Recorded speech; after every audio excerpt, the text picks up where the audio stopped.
যে যদি প্রয়োজনীয় বেসিক সংস্কারগুলো করা না হয় আর যদি আগের মতোই নির্বাচন হয়, এই নির্বাচন জাতির জন্য আরেকটা দুঃখ এবং বেদনার কারণ হবে। রাষ্ট্রীয় ট্রেজারির হাত তাদের দিকে যাচ্ছে না কেন? এক নাকি বিভিন্ন বাজেট পাশ হয়, এর আগে এই বাজেট কেন পাশ হলো না?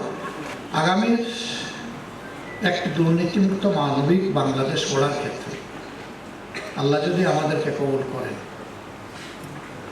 তাহলে সরকারের দায়িত্ব যদি আমাদের উপরে আসে, আল্লাহ ভালো জানে, এটা আল্লাহ ফয়সালার বিষয়। আল্লাহ তাআলার ফয়সালা এবং মানুষের ভালোবাসার সমর্থন। তাহলে আমাদের প্রথম কাজ হবে শহীদ এবং আহতদের ব্যাপারে যথাযথ সম্মান প্রদর্শন করা।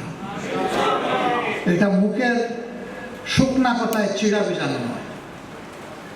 তারা কেউ এই যুদ্ধের ময়দানে যাননি সরকার থেকে কোনো আর্থিক আনুকূল্য পাওয়ার জন্য। তারা গিয়েছেন জাতিকে মুক্ত করার জন্য।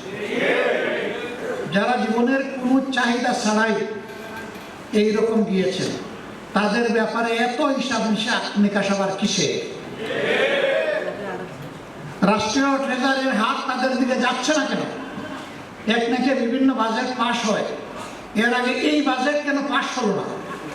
আল্লাহ যদি সুযোগ দেন, আমরা কথায় নয় বাস্তবে প্রমাণ করার চেষ্টা করবো ইনশাআল্লাহ। আল্লাহ দিবেন কিনা এটা তার ফয়সালার বিষয়। কেন এই শহীদরা লড়াই করেছে? শুধু কি আওয়ামী লীগকে বিদায় করার জন্য?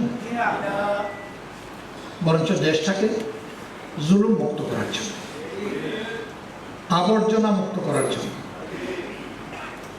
তাহলে দেশ কি জুলুম মুক্ত হয়ে গিয়েছে? দেশে কি এখন কোনো অন্যায় অপরাধ হচ্ছে না? দেশে কি এখন খুন খারাপি হয় না? আমার মায়ের ইজ্জত লুণ্ঠন হয় না? শিশুদের জীবন কি অনিরাপদ নয়? তিনটি নির্বাচনে মানুষ তাদের অধিকার প্রয়োগ করতে পারেনি এবং মনের মতো দল কিংবা ব্যক্তিকে তারা বাছাই করে নিতে পারে।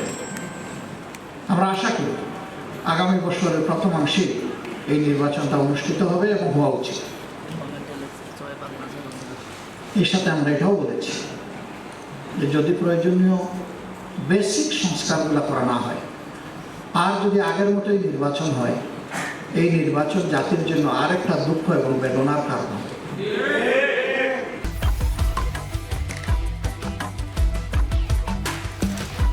Bring the treat and split it up.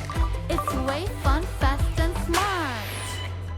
Sign up for PathaPay. PathaPay, your universe, your way. আমরা এটা দেখতেও চাই না, আমরা এটা হতে দিতেও পারি না। এই জন্য প্রয়োজনীয় সংস্কার আর অপরাধীদের বিচার। আমরা জানি সব বিচার এই সময়ের ভিতরে শেষ করা সম্ভব নয়, কিন্তু বিচারের ক্ষেত্রে আমরা সরকার এবং বিচার বিভাগের আন্তরিকতাটা দেখতে চাই। আমরা দৃশ্যমান কিছু দেখতে চাই। এরপরে এই ধারা চলমান থাকবে। যারা পরবর্তী পর্যায়ে দেশের শাসন ক্ষমতায় আসবেন, তাদের নৈতিক দায়িত্ব হবে এই বিচারকে চালিয়ে নেওয়া এবং এটাকে সমাপ্তির দিকে নেওয়া।